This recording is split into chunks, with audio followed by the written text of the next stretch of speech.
દરિયાઈ સુરક્ષાને સુદૃઢ બનાવવાના ભાગરૂપે રિસ્પેક્ટેડ આઈજીપી કોસ્ટલ સિક્યુરિટી સાહેબ, રાજકોટ રેન્જ આઈજીપી સાહેબ, જામનગર એસપી સાહેબ રિસ્પેક્ટેડ, એમના દ્વારા સૂચનાથી જે સ્મોલર સાગર કવચ મોક ડ્રીલ હોય છે એનું આયોજન કરવામાં આવેલું હતું, જેમાં એસઓજી જામનગર, એલસીબી જામનગર, બેડી મરીન પોલીસ સ્ટેશન એ તમામની અલગ અલગ ટીમો બનાવી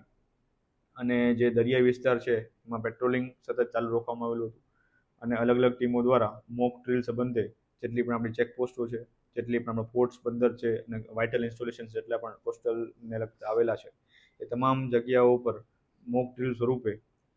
સઘન ચેકિંગ તેમજ સઘન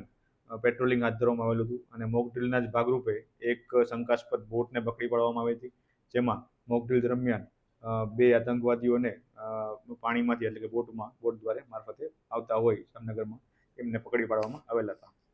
આ સમગ્ર મોક ડ્રીલનો હેતુ એવો હોય છે કે જેટલા પણ સ્ટેક હોલ્ડર્સ છે દરિયાઈ સુરક્ષાને લગતા એ તમામ સ્ટેક હોલ્ડર્સ સાથે કોઓર્ડિનેશન સારી રીતે યોજાય અને કોઈ આપત્તિના સમયે અથવા તો કોઈ અનિચ્છનીય બનાવ બને ત્યારે આપણે સારી રીતે રિસ્પોન્સ આપી શકીએ અને પ્રોએક્ટિવલી રિસ્પોન્સ આપી શકીએ.